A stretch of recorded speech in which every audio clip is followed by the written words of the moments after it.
My name's Sophia. I'm almost 40. I run my own business. I'm a wife and mum to two gorgeous children, George, who's 4, and Elodie is 10 months. As parents, can you imagine watching your child deteriorate from within hours from flu symptoms to being admitted to intensive care fighting for their lives? This is what my parents faced. I was 16 years old. I was hoping to start a career as a skiing instructor, and my parents were preparing for the day when I would move away. But within hours, I was fighting for my life, and they were faced with the gruelling task of signing a permission form to allow the doctors to amputate both my legs to save my life. The hospital introduced my parents to the Meningitis Trust, as they were known then. In those early days, they helped them understand what was happening, and they reassured them about life after meningitis. I was in hospital for 4 months and then spent a further 4 months at home getting used to life in a wheelchair. Our house had to be adapted, and I slowly began to rebuild my life. I learned to drive using special hand controls. Finally, in July, my skin grafts and scars were healed enough for me to begin my rehab. I spent several weeks of painful physio learning to walk on false legs. I was told then it would take around 2 years before I was stable enough to walk unaided. But in that September, I walked into Guildford College to enrol on a beauty therapy course, which was the first step in my career to being a freelance hair and makeup artist. This wonderful charity has supported me throughout my life, ever since.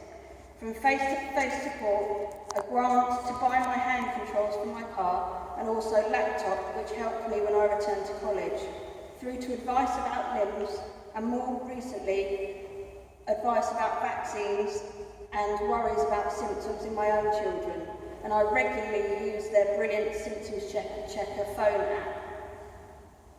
Through the charity, I've met so many amazing survivors, and also families of those who weren't so lucky. Tragically,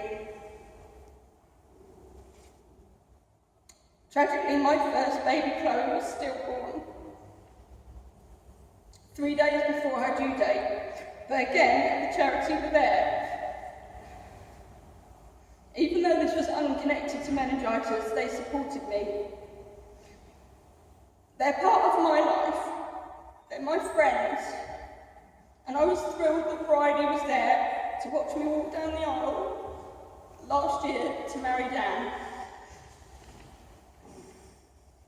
Meningitis is like a thief. It steals limbs, and it steals dreams that you had for yourself or for your child, and at worst, it steals life itself. It strikes suddenly and without warning and changes life forever. But because of meningitis now, people whose lives have been affected do not have to face the future alone.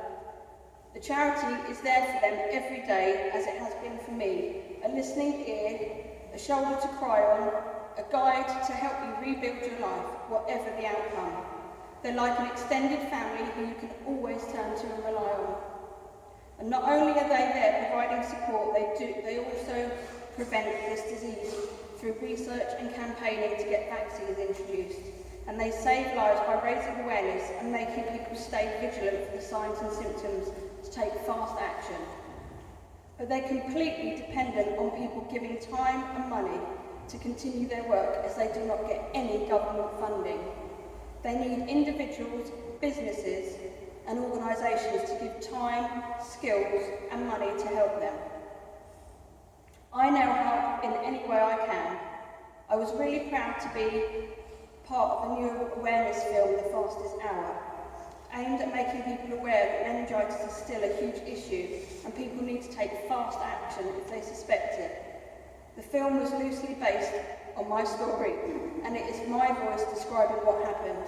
But the film was only made possible because of an amazing partnership with Leo Burnett Advertising Agency, who produced the film on a pro bono basis, and the introduction to Leo Burnett by Denise Williams, a long-term supporter of the charity. Thank you all for being here this evening. Thank you for the people who are already supporters of this amazing charity. and I'd like to ask you to think about what else you could do. Are there businesses or organisations you could introduce to Meningitis Now? Are there people you know who could volunteer time or take part in one of our fundraising events? We all have a wide, useful network if we think about it. Those networks could make a real difference to this charity.